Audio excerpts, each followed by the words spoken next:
नमस्कार, मैं नीरज कुमार जलेसर पाठशाला में आपका हार्दिक स्वागत करता हूं। क्लास 11th के मैथ के इस बैच में हमने पिछली दो वीडियो के माध्यम से समुच्चय के बारे में जानकारी एकत्रित की, समुच्चय के बारे में जाना तथा साथ ही साथ समुच्चय के प्रकार भी समझे थे। आज हम उसी से आगे के टॉपिक पर चर्चा करेंगे, लेकिन इससे पहले जिन छात्रों ने अभी तक पिछले दोनों भागों को नहीं देखा है, पार्ट 1 पार्ट 2 को, मैं उनसे अनुरोध करूंगा पहले पिछले भाग को जाकर देखें, क्योंकि तभी जब तक आप पिछली चीजों को नहीं देखेंगे तब तक आगे की चीज आपकी समझ में नहीं आएगी। क्योंकि मैं इससे पहले समुच्चय क्या होता है, समुच्चय को हम किस किस प्रकार से विभाजित कर सकते हैं, जैसे मैं कुछ समुच्चय के बारे में आपको बता रहा हूँ। जैसे मैं आपको बताता हूँ एक रिक्त समुच्चय क्या होता है।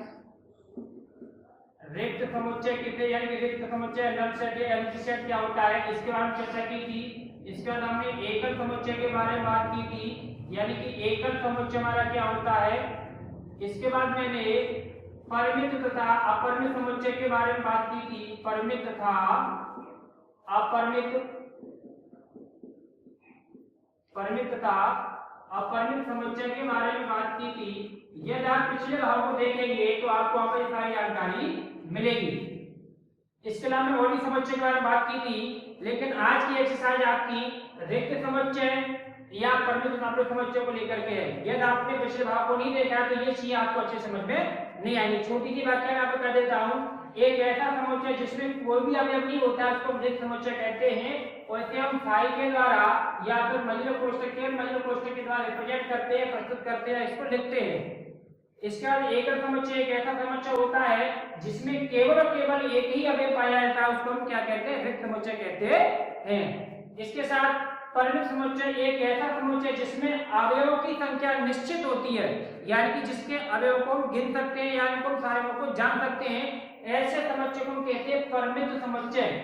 तथा अपरिमित समुच्चय उस समुच्चय को कहते हैं जिसके अवयवों की संख्या को ना गिना जा सके या उनको हम काउंट ना कर सके, ऐसे समुच्चय को या मैं ऐसे कह सकते हैं कि एक ऐसा समुच्चय जिसमें अवयवों की संख्या अनंत तक होती है, इनफाइनाइट होती है, ऐसे समुच्चय को अपरिमित समुच्चय कहते हैं। जैसे इसके कुछ उदाहरण भी दे, जैसे आपके प्राकृतिक संख्या का समुच्चय कैसा होता है, तो प्राकृतिक संख्या 1 2 3 एंड सो ऑन, यहाँ पर कहते हैं अपरिमित समुच्चय है। ठीक है, जैसे आपने कहा इंटीजर्स का जो समुच्चय आपको पूर्णांक होता है, पूर्णांक का समुच्चय है, पूर्णांक का समुच्चय आपका एक तरह से क्या होगा, आपका अपरिमित समुच्चय होगा।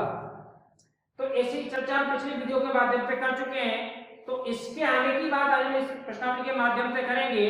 कुछ शब्द हैं जहां पर आपको सम संख्या, भाज्य संख्या, अभाज्य संख्या के बारे में यहाँ पर प्रश्नों के बीच बीच में शब्दों को यूज किया जाता है। यदि आपको इसके बारे में जानकारी नहीं है तो आप ऐसे प्रश्नों को सोल्व करने में अटकेंगे, 100% अटकेंगे। तो आप अटके न, इसलिए 9th के बैच में जाकर के वहां पर एक वीडियो में फर्स्ट पार्ट डाला हुआ है, जहां से आप उसको पहले पार्ट को देख सकते हैं। उसका लिंक मैं डिस्क्रिप्शन में दे दूंगा, जिससे कि आप इस संख्या के बारे में अच्छे से समझ लें, तब जाके आप प्रश्नों को यहाँ पर कर सकते हैं। चलिए तो स्टार्ट करते हैं आज की प्रश्नावली 1.2। प्रश्नावली 1.2 की हम चर्चा करते हैं। प्रश्नावली 1.1 को पिछले भाग के माध्यम से समझे थे, उससे आगे की जानकारी आज हम यहाँ पर सीखेंगे कि अगले प्रश्नों को हम किस तरह से लगा सकते हैं। यानी कि आज विशेष तौर पर हम जो सीखेंगे वो आपका टॉपिक रहेगा रिक्त समुच्चय तथा परिमित और अपरिमित समुच्चय के बारे में। तो पहला प्रश्न आपको पूछा गया है कि निम्नलिखित में से कौन से रिक्त समुच्चय के उदाहरण हैं। निम्नलिखित में से कौन से रिक्त समुच्चय के उदाहरण है। थोड़ा ध्यान से समझिएगा, बहुत ही इंटरेस्टिंग टॉपिक है और बहुत सरल है। आप अगर गणित को हुआ मान के या गणित मान के पढ़ेंगे तो आपके समझ में वो उम्मीद है कि आधे से भी कम आएगा। यदि आपने गणित को एक खेल मान के समझा, एक आनंद पूर्वक समझा, खुश मन से समझा, या आपने इसको अपने ऊपर हावी ना होने दिया, तो गणित आपके लिए बहुत ही आसान और सरल टॉपिक है। चलिए आज का टॉपिक बहुत सरल, तो समझते हैं। पहला सवाल हमारा है कि 2 से भाज्य विषम प्राकृतिक संख्या पर समुच्चय। तो शब्दों पर ध्यान देते हुए चलेंगे तो इसका हम आगे जवाब लिखेंगे रिक्त समुच्चय है या नहीं है। 2 से भाज्य, अब आप यहाँ देखें 2 से भाज्य स्त्रीलिंग संख्या होती है, उनको क्या कहते हैं, सम संख्या कहते हैं। उनको क्या कहते हैं, सम संख्या कहते हैं। लेकिन अगले शब्द में क्या यूज कर लिया कि विषम प्राकृतिक संख्या का समुच्चय। तो ऐसी कोई संख्या है कि ऐसी कोई संख्या है, आप बताइए सोच करके, ऐसी कोई संख्या है जो आपकी विषम भी हो लेकिन 2 से विभाजित भी हो जाए। 2 से विभाजित तो हमने देखा, जैसे आपने लिखा 3/2, आपने लिखा 5/2, आपने लिखा 7/2, मतलब ऐसी कोई संख्या नहीं है। 3 आपकी कहती है आपकी विषम प्राकृत संख्या है, 3 और 5 आपकी विषम प्राकृत संख्या, 7 आपकी विषम प्राकृत संख्या, लेकिन ये 2 से विभाजित नहीं है।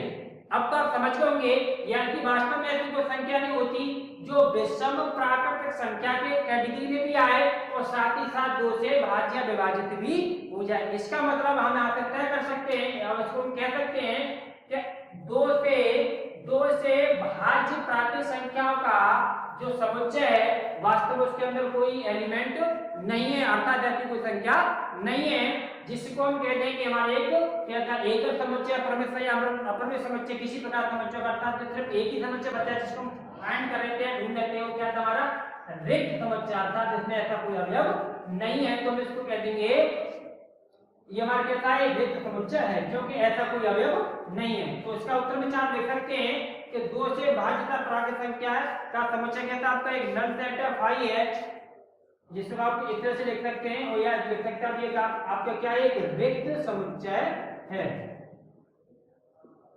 रिक्त समुच्चय होगा। अच्छा, अब देखते हैं हम अगले प्रश्न को। अगला प्रश्न दिया है सम अभाज्य संख्याओं का समुच्चय। यहाँ भी आपको प्रिय छात्रों शब्दों में उलझाया गया है, आपको शब्दों में ध्यान करेंगे तो आप आराम से क्वेश्चन को लगा सकते हैं। शब्द आपको दिया गया है सम अभाज्य संख्याओं का समुच्चय। सम ऐसी कोई संख्या है जो सम की कैटेगरी में आती हो और कैसी हो, साथ ही साथ अभाज्य भी हो। तो इस प्रश्न को लेकर के कई बार हमने ऑफलाइन में देखा है बच्चे इसको भी हमारा क्या है, नल सेट या एम्प्टी सेट या रिक्त समुच्चय घोषित करते हैं, जब वास्तव में ऐसा नहीं है। क्यों नहीं है? क्योंकि हम जब इस कॉन्सेप्ट पर पीछे वाले वीडियो के माध्यम से आपने अगर पढ़ा होगा तो सम और अभाज्य संख्या है एक्चुअली क्या होती है, अभाज्य संख्या वो होती है जिनके गुणनखंड केवल 2 होते हैं, 2 से अधिक है वो संख्या भाज्य संख्या कहलाती है। तो 2 आपकी वो एक ऐसा अंक है जो कहता रहेगा इन दोनों शर्तों को पूरा करेगा। 2 आपकी कैसी है, देखिए आप 2 आपकी सम संख्या भी है और साथ ही साथ कैसी है, अभाज्य संख्या भी है। तो 2 कैसी संख्या आपकी, 2 सम संख्या की कैटेगरी में भी आती है और साथ ही साथ कैसी होती है, अभाज्य संख्या भी होती है। अतः हम कह सकते हैं 2 सबसे छोटी सम अभाज्य संख्या होती है, अर्थात इस समुच्चय के पास अपना एक अवयव होगा, इस समुच्चय के पास अपना एक अवयव हो गया और ये आपका एकल समुच्चय बन जाएगा, क्योंकि ऐसी सिर्फ एक ही संख्या होती है जो सम भी है और अभाज्य भी है। तो ये आपका रिक्त समुच्चय नहीं बनेगा। हमसे केवल रिक्त समुच्चय ढूंढना था, चाहे आप इसका नाम भी लिख सकते इसके आगे, ये आपका किस प्रकार का समुच्चय है, हालांकि पूछा नहीं गया है लेकिन आपकी जानने की जानकारी के लिए लिख रहा हूं, ये आपका किस प्रकार का समुच्चय है, ये आपका एकल समुच्चय है। किस प्रकार का समुच्चय आपका, एकल समुच्चय है, एकल समुच्चय।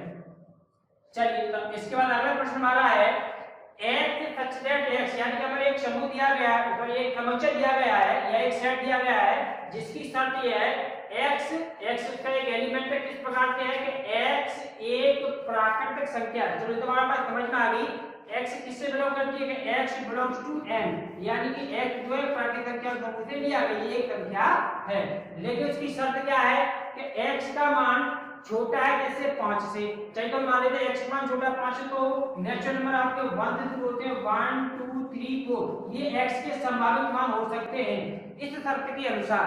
इस शर्त के कौन सी शर्त के अनुसार कि x इज लेस देन 5, यानी कि x का मान कहता है 5 से छोटी प्राकृतिक संख्या का एक समूह है, इसका कहना। और साथ ही साथ x का मान क्या है कि x का मान कैसा है, 7 से बड़ा है, इसका मतलब तो फिर यहाँ पर x का मान 7 से बड़ा मतलब प्राकृतिक संख्या में पड़ा 7 से बड़ा 8 9 10, यानी कि एक ही x यहाँ पर दोनों लिखा है, ये दोनों एक ही x लेके ये इस शर्त को पूरी करती है तो इसमें फ्लॉप हो जाती है, यदि इसको फ्लॉप ये इसमें फ्लॉप होती है तो इसको पूरी करती है, यानी कि ऐसी कोई संख्या नहीं है तो इन दोनों कंडीशन को पूरा कर दे, यानी कि x का मान 5 से छोटा है और उसी x का मान, यानी एक ही कोई संख्या नहीं है जिसका मान 5 से कोई छोटा हो वही संख्या आपकी 7 से बड़ी हो जाए, अर्थात ऐसा कोई समुच्चय में हमारा अवयव नहीं बनेगा। अतः इसको क्या कह सकते हैं, तो हम इसको कह सकते हैं हमारा क्या है, रिक्त समुच्चय है। तो किस प्रकार का समुच्चय बन जाएगा हमारा, ये रिक्त समुच्चय बन जाएगा।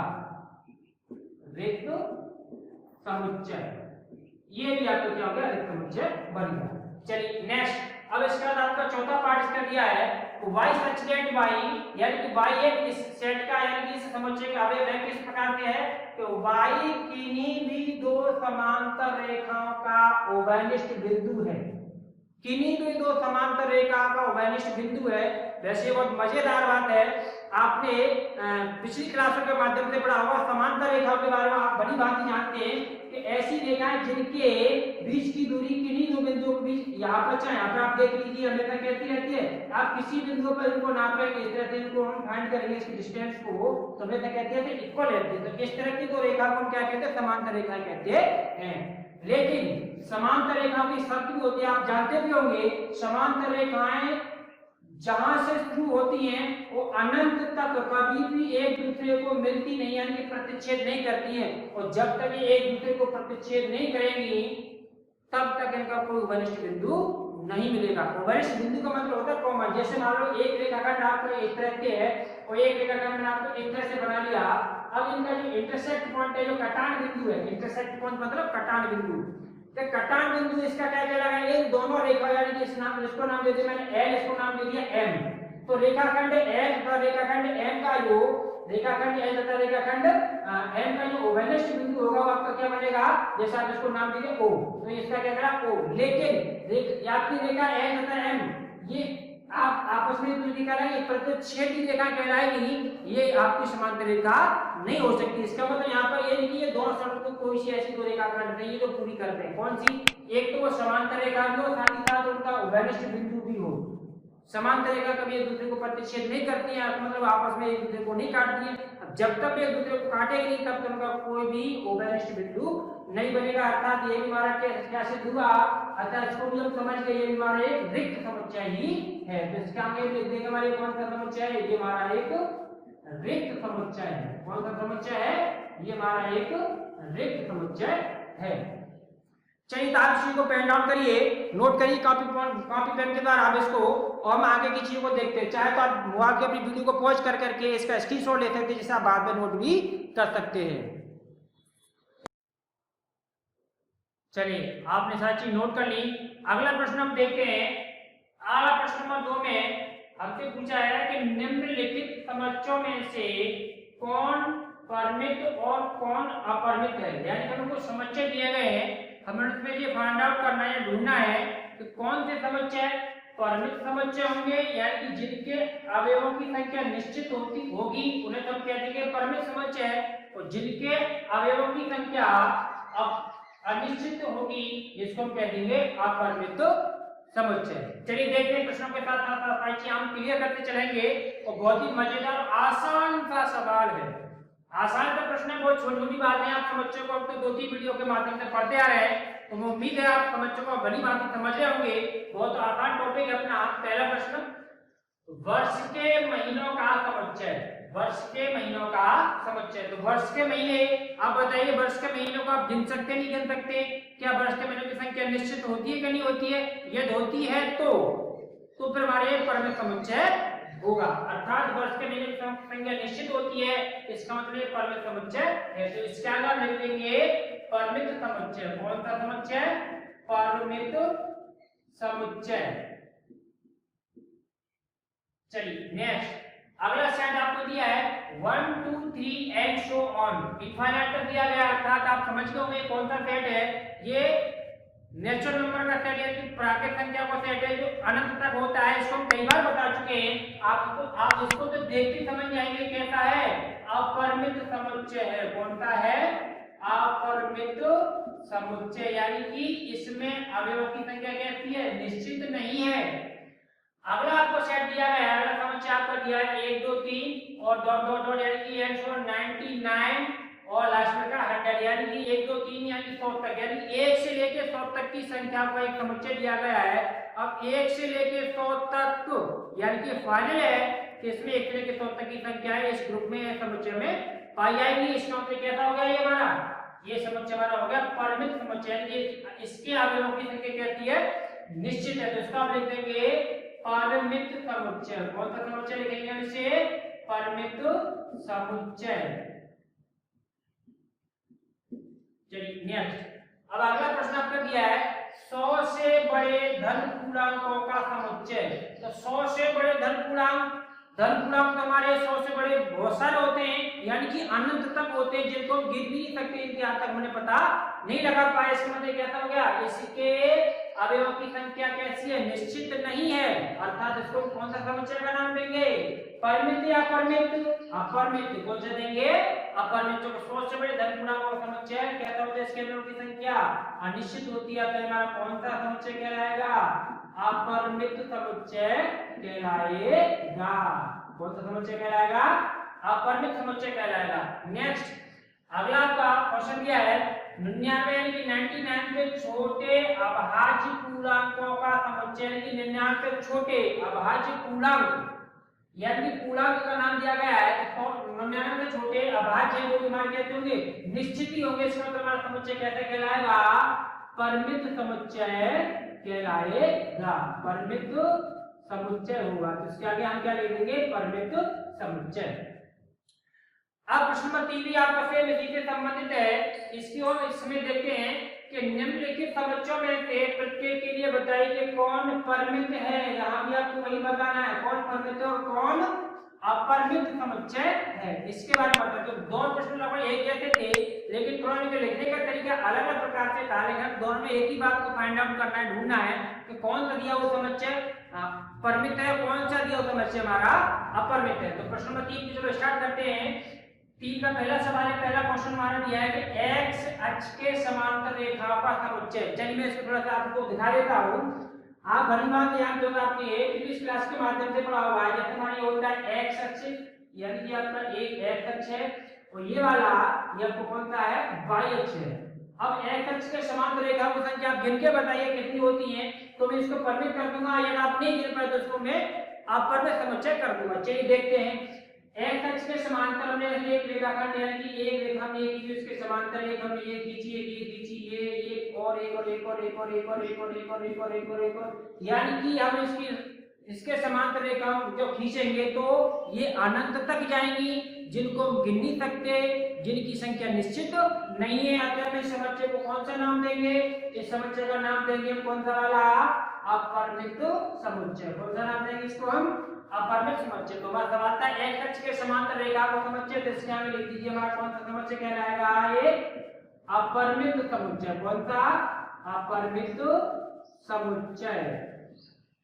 चलिए अगला प्रश्न इसका दिया हमें अंग्रेजी वर्णमाला के अक्षरों का समुच्चय। अंग्रेजी वर्णमाला के अक्षरों का समुच्चय जिसे आप अच्छी तरह से जानते हैं, अंग्रेजी वर्णमाला में जितनी हमारे अल्फाबेट होते हैं, अक्षर होते हैं, वो 26 होते हैं, जिनको गिना जा सकता है, जिनकी संख्या निश्चित है, अर्थात इसको हम कौन सा समुच्चय का नाम देंगे। चलो टाइम कम लेते हैं, इसको जल्दी कर लेते हैं।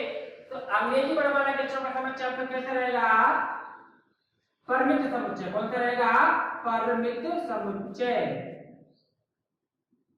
परिमित समुच्चय। चलिए अगला प्रश्न आ गया, उन संख्या को समुच्चय जो 5 के गुणज हैं। कौन सी संख्या को समुच्चय दिया है, जो 5 के गुणज है। चलिए इसको थोड़ा सा समझ लीजिए आप, ये क्लियर हो जाएगा आपके एक बार में।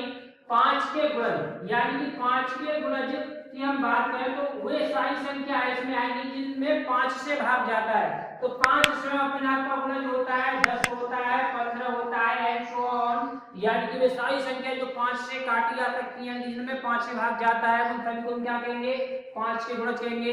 क्या कहने आप इन्हें गिन सकते हो, क्या इनकी संख्या निश्चित है, नहीं, बिल्कुल नहीं। आपका जवाब होगा बिल्कुल नहीं गिना सकता था इस संख्या को। तो हम इसको कौन सा नाम देंगे, परिमित का परिमित, कौन सा नाम देंगे इसे हम, अपरिमित समुच्चय। किसका नाम देंगे इसे हम, अपरिमित समुच्चय। चलिए लिखते हैं इसको हम अपरिमित समुच्चय, अपरिमित समुच्चय। नेक्स्ट, पृथ्वी पर रहने वाले जानवरों का समुच्चय। पृथ्वी पर रहने वाले जानवरों का समुच्चय यानी कि जितने भी जानवर किसी भी देश में हो, किसी महाद्वीप में हो, किसी भी आइलैंड को हो, जहां जहां रहते हो उनकी संख्या कैसी है, निश्चित है, उनको गिना जा सकता है, हम सबकी काउंटिंग कर सकते हैं, उनकी संख्या निश्चित है। अर्थात पृथ्वी पर रहने वाले जानवरों का समुच्चय आपका कैसा कहलाएगा, परिमित समुच्चय कहलाएगा। कौन सा कहलाएगा, परिमित समुच्चय। नेक्स्ट अगला प्रश्न हमारा दिया है, मूल बिंदु 0 0।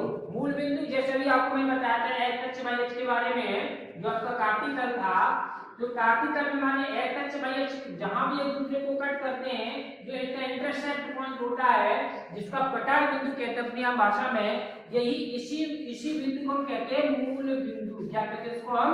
मूल बिंदु। अब इस मूल बिंदु को निर्देशांक जो होते हैं कोऑर्डिनेट वो क्या हो जाते हैं? 0,0 होते हैं। क्या होते हैं? 0,0। अब इस मूल बिंदु यानी कि 0,0 से होकर जाने वाले वृत्तों का समुच्चय, चलिए अब इसको मैं आपको ड्रॉ करके दिखाता हूं। आप गिन के दिखाइए कितने वृत्त इस मूल बिंदु के जा सकते हैं। ऐसे बहुत से वृत्त हैं जो मूल बिंदु से होकर के गुजर सकते हैं, जिनकी हम गिनती नहीं कर सकते, जिनकी संख्या निश्चित नहीं है। यानी कि ऐसे कहते कितने आपके वृत्त हैं, तो ये कहते हैं आपके अनंत यानी कि असंख्य है, यानी कि जिनकी संख्या निश्चित नहीं है। अतः हमारा किस प्रकार का समुच्चय बन जाएगा? ये बन जाएगा हमारा अपरिमित समुच्चय। कौन सा बन जाएगा? अपरिमित समुच्चय। चलिए ये आपका प्रश्न नंबर 1 और 2 कंप्लीट हुआ। इसके बाद हम अगला प्रश्न देखते हैं। आपको काफी अच्छा लग रहा मुझे उम्मीद है।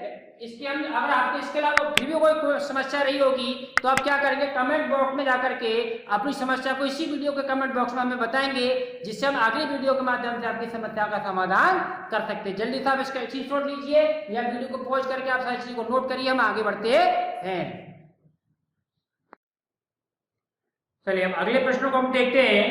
अगला प्रश्न नंबर 4 में दिया है कि निम्नलिखित में से बताइए कि a बराबर b है या नहीं है। पहले आपको थोड़ी सी इसके बारे में बता दूं, a बराबर b है कि नहीं है, इसके बारे में आपको करना क्या है। यदि आपको प्रत्येक सवाल में 2 सेट दिए गए, पहला सेट दिया गया आपको a, जिसके कोई आपके एलिमेंट रहे होंगे यानी अवयव रहे होंगे। अच्छा मैं आपको एक बात बता दूं, जहां भी मैं बोलता हूं एलिमेंट या इसको मैं कहता हूं अवयव, ये एक ही बात उसको लेकर कंफ्यूज मत होइएगा।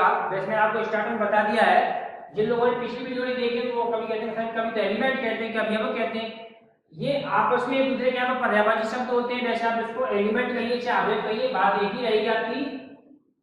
तो सेट ए के जो भी एलिमेंट दिए हैं क्या वो सेट बी में है, या मतलब में दोनों तरफ से चेक करना है। सेट ए के एलिमेंट बी में है और सेट बी के एलिमेंट ए में है, भले वो ऑर्डर में आगे पीछे हो, यानी कि उनका क्रम चेंज हो गया है उससे कोई फर्क नहीं पड़ता, लेकिन सेट ए के एलिमेंट बी में और बी के होने चाहिए ए में। तब हम दोनों सेटों को क्या कह सकते हैं? सेट ए बराबर सेट बी, और इनको हम कहते हैं समान समुच्चय। क्या कहते हैं इसको हम?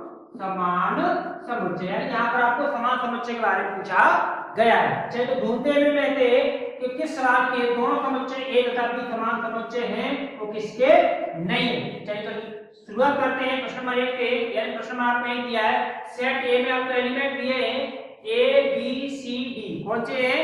ए बी सी और डी।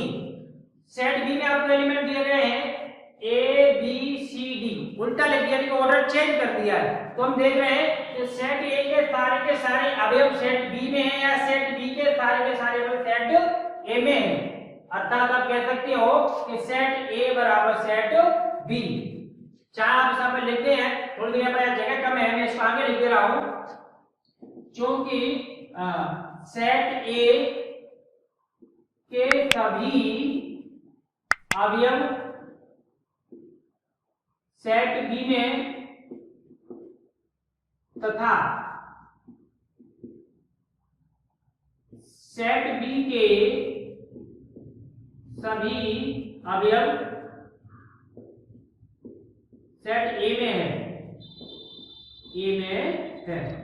इसलिए आप कह सकते हो कि ए बराबर बी, यानी कि सेट ए बराबर क्या हो जाएगा? आपका सेट बी हो जाएगा। आप क्या करेंगे? अब इसे नोट करेंगे, तो पहले प्रश्न को नोट करेंगे तो उसके बाद इसका नीचे इसका आंसर लिखेंगे, जो आपकी नोटबुक इतनी बड़ी नहीं होती कि आप सारी चीजों को एक तरह से क्लियर कर पाए। ठीक है, तो आप क्या ध्यान रखेंगे? पहले प्रश्न को नोट करेंगे उसके बाद इसका सॉल्यूशन, फिर अगला प्रश्न उसके बाद इसका सॉल्यूशन। चलिए तो आगे देखते हैं।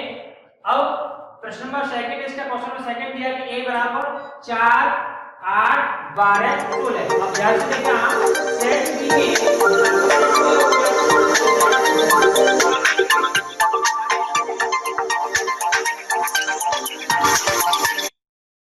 सारे एलिमेंट हमारे इस क्वेश्चन दूसरे सेट में दिए गए हैं। तो देखो 4 इसके पास है, 4 इसके पास है, 8 इसके पास है, 8 इसके पास है, 12 इसके पास है, 12 इसके पास नहीं है।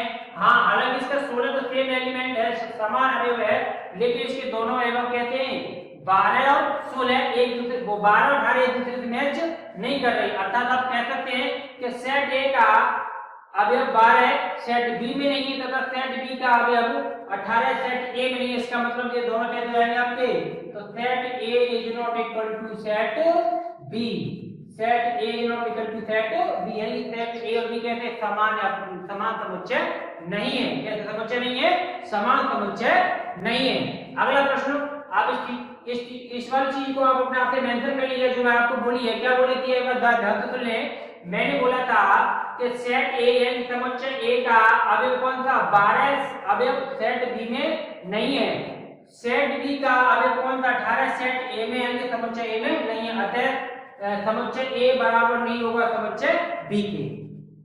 अगला प्रश्न आपको दिया है कि सेट ए बराबर लिखा आपको 2 4 6 8 10, क्या लिखा आपको 2 4 6 8 10, और सेट बी में लिखा आपको x सच डेट x क्या है, समधन पूर्णांक है, और समधन पूर्णांक इसकी शर्त क्या है कि x का मान है जो 10 से कहता है छोटा और 10 के बराबर है, छोटा और 10 के बराबर है। तो ये आपको एक दिया है सेट बिल्डर फॉर्म में आता है, इसको हम कहते हैं समुच्चय निर्माण विधि।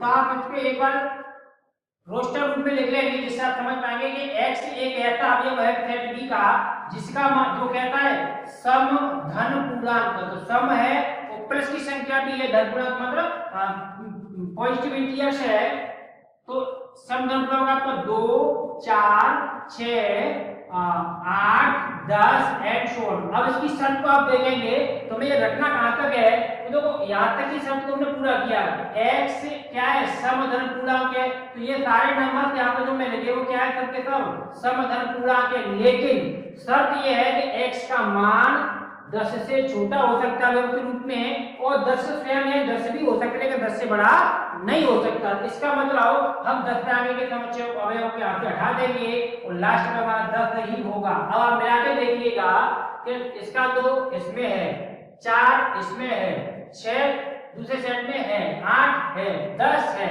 इसका मतलब ये दोनों सेट बना कैसे कहलाएंगे, सेट ए बराबर सेट बी, यानी कि समुच्चय ए समुच्चय बी के कैसा होगा, समान समुच्चय होगा। अब अगला प्रश्न आप देखेंगे, अगले प्रश्न दिया है सेट ए में दिया है पहले की तरह सेट बिल्डर फॉर्म में, यानी जिसको कहते हैं समुच्चय निर्माण विधि। इसको भी आप रोस्टर रूप में लिख लीजिए जिससे आप इससे इसको मैच कर पाए, तभी आप बता पाएंगे कि ये समुच्चय समान समुच्चय है या फिर नहीं है। चलिए देखते हैं, तो यहाँ पर शर्त लिखी है कि x जो है सेट ए का एक अवयव है, किस प्रकार से कि x सच डेट x यानी कि x एक ऐसा अवयव कहता कि संख्या 10 का गुणज है। गुणज के बारे में आपको मैंने बताया, संख्या 10 का गुणज क्या होगा, तो 10 स्वयं होगा, 10 के बाद क्या आ गया 20, फिर 30, फिर इसके बाद 40 एंड सो ऑन। ये आपका सेट ए बन के तैयार हुआ, और सेट बी को मैं द्वारा फिर नोट कर ले रहा हूँ। सेट बी क्या कर देगा 10 15 20 25 30 एंड सो ऑन, और ये आपका सेट हो गया बी। अब आप देख के आराम से समझ पा रहे होंगे सेट ए के सारे एलिमेंट सेट बी में नहीं है, या सेट बी के सारे एलिमेंट सेट ए में नहीं है। अर्थात हम कह सकते हैं कि set A is not equal to set B, यानी कि सेट ए और बी कैसे हमारे समान समुच्चय नहीं है। चलिए आप इस को पेन डाउन करिए या वीडियो को पॉज करके आप इसका स्क्रीनशॉट लीजिए। इसके बाद हम अगला प्रश्न नोट करके देखते हैं अगला प्रश्न हमारा क्या होता है। चलिए तो आपका स्क्रीनशॉट हो गया। अब मैं अगले प्रश्न को मेंशन कर रहा हूं, प्रश्न नंबर 5। प्रश्न नंबर 5 आपके एनसीईआरटी बुक में दिया गया है, क्या निम्नलिखित समुच्चय युग्म समान है, कारण सहित बताइए। समान है का मतलब आपको फिर से यही काम करना है, लेकिन वहां पर लिखने का तरीका कुछ अलग है। तो प्रश्न नंबर 4 को मैं यहाँ से रिमूव कर रहा हूँ, हटा रहा हूँ। अब प्रश्न नंबर 5 को हम देखते हैं। प्रश्न नंबर 5 हमारा क्या बनेगा,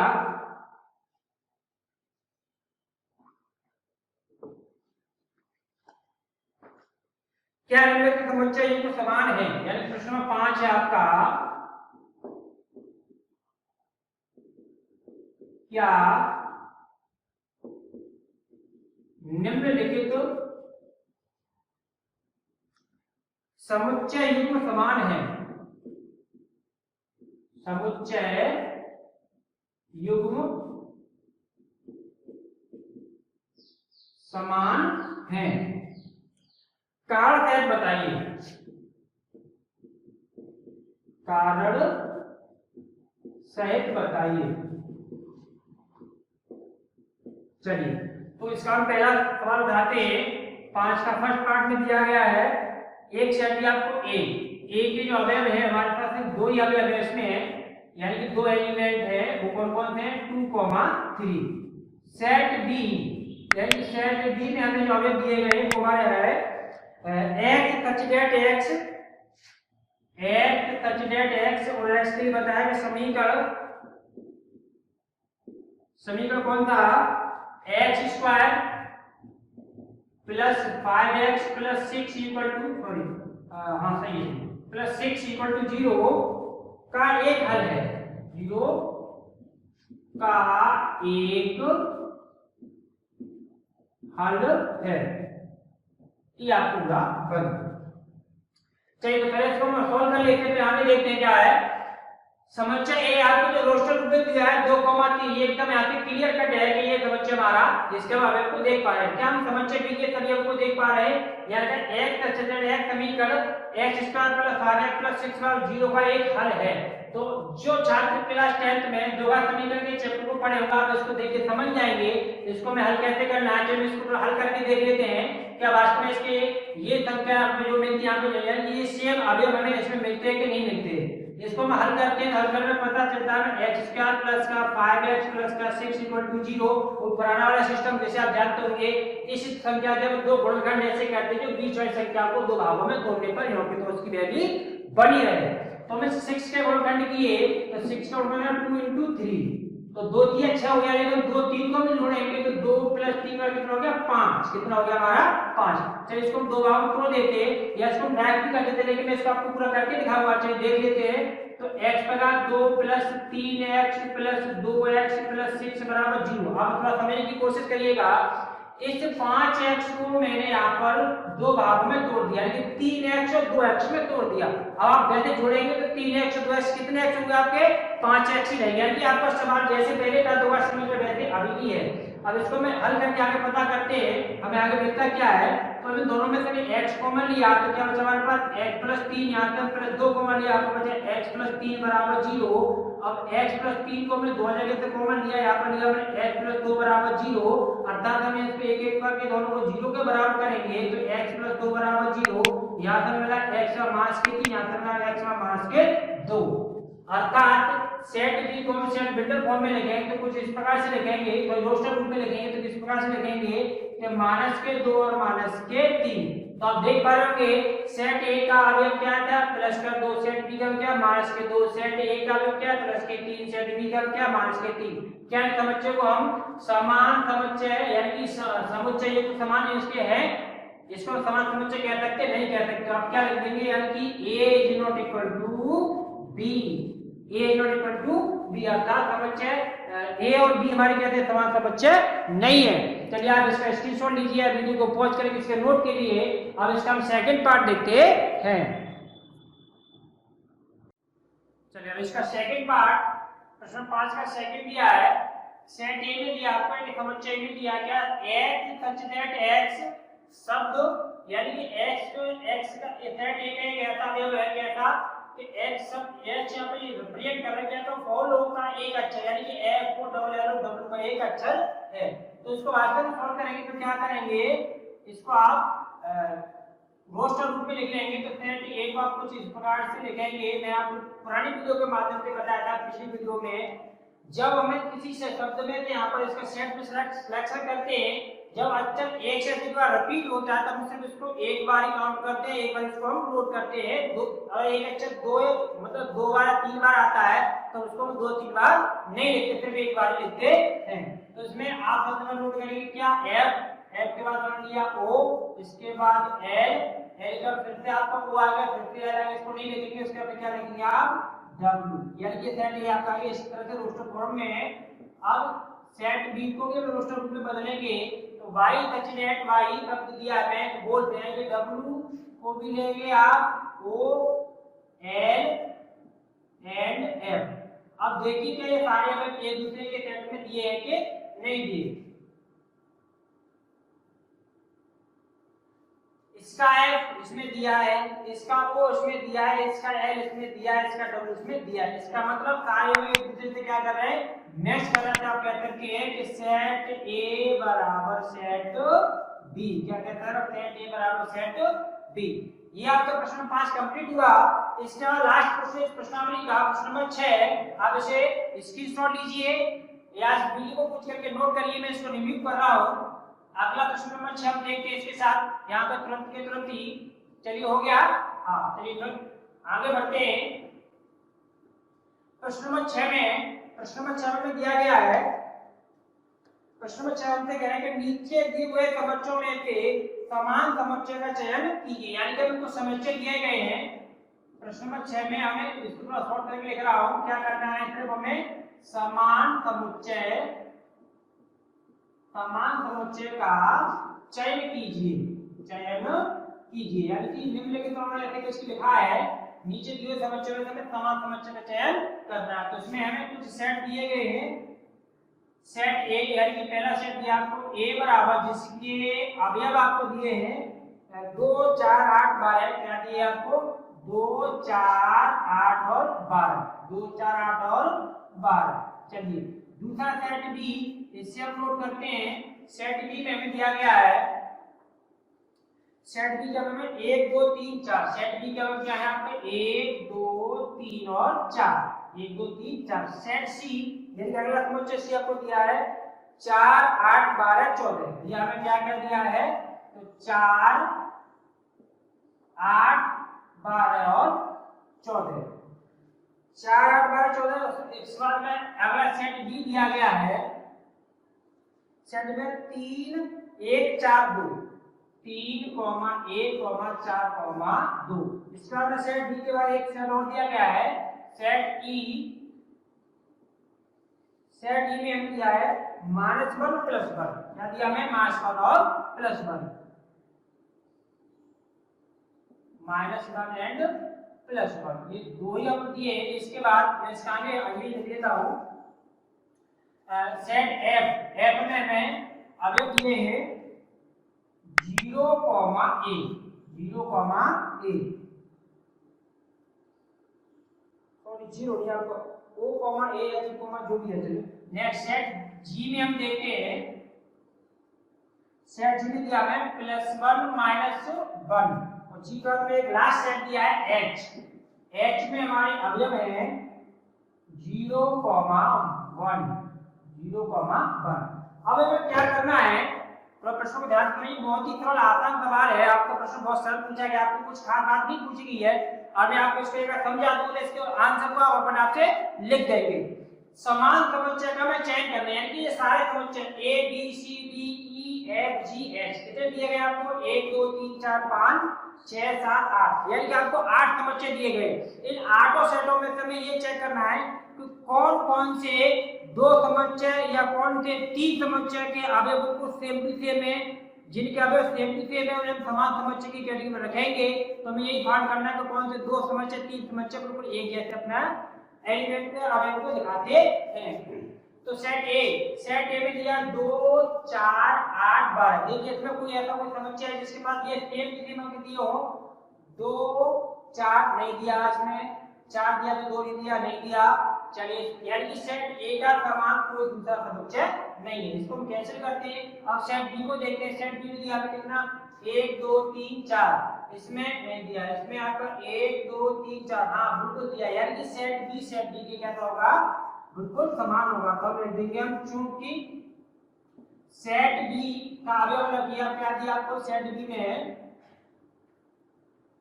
सेट बी आपको दिया 1 2 3 4, सेम दिया आपका दिया क्या, सेट डी। इसलिए आप लिख देंगे, यहाँ छोड़ कर देंगे, यहाँ लिखेंगे, इसलिए सेट बी बराबर सेट डी, यानी कि सेट बी और डी कैसे होंगे, एकदम समान समुच्चय होंगे। अच्छा अब यहाँ तक हमने चेक कर लिया, बी डी से हो गया मैच। अब हमारा है सी देखिए कितनी से मैच कर रहा है, तो 4 8 12 14, इसमें तो कोई ऐसा है नहीं है, यानी कि सेट सी किसी के साथ समानता प्रदर्शित नहीं करता। डी को पहले ले चुके हैं, सीधे जोड़ेंगे ई एफ जी एच, इनमें देखते हैं तो कौन से समुच्चय में समान हो सकते हैं। तो सेट ई के बारे में मास का 1 यानी कि प्लस का 1 और मास का 1, इसका मतलब आपका जी में दिया है प्लस का 1 और मास का, यानी कि ई और जी सेम टू सेम एक जैसे अवयव है, वो सॉरी समुच्चय है, तो इसको हम क्या कह सकते हैं, समुच्चय है ई तथा समुच्चय जी मान कहते हैं समान अवयव हैं। आपने दिया तथा समुच्चय ई बराबर दिया आपको कितना, समुच्चय ई बराबर आपको दिया गया है -1 और +1 और सेम यही अवयव आपके कहां दिए हैं, जी में भी दिए गए। इसका मतलब इसलिए आप कह सकते हो कि समुच्चय सेट E सेट G, ये आपके दोनों कैसे हो जाएंगे बराबर। चलिए तो E तो आपको मिल गया, G के बाद क्या F H के साथ मिल रहा नहीं मिल रहा, इसका मतलब हमारे पास इन सारे जितने भी समुच्चय में दे रखे थे उनमें से सिर्फ 4 सेट ऐसे निकले, 4 समुच्चय से जो एक दूसरे के साथ समानता प्रदर्शित करते हैं। चलिए तो यहाँ पर आपकी प्रश्नावली होती है फिनिश। यदि आपको ये वीडियो अच्छी लगी हो तो प्लीज, इतनी देर तक आपको समझा रहे हैं, इतना तो बनता है, आप काफी देर तक ध्यान से हमारी बात को सुन रहे हैं, समझ रहे हैं, कम से कम इसको एक बार आप क्या करेंगे, वीडियो को लाइक करें और वीडियो को शेयर कर दें। और यदि आप ऐसी वीडियो बेहतरीन चाहते हैं, इसके लिए आप क्या करें, चैनल को सब्सक्राइब कर लें, और जैसे ही आप चैनल को सब्सक्राइब करने के बाद आपको बेल आइकन दिखाई देगा, उस बेल आइकन को प्रेस करके आप उसको प्रेस कर दें तो क्या होगा, आगे क्लास जैसे ही आपको यहाँ पे अपलोड किया है उसका नोटिफिकेशन तुरंत आपके पास पहुंचेगा, जिससे आप इससे आगे की प्रश्नावलियों को आराम से देख पाएंगे। धन्यवाद।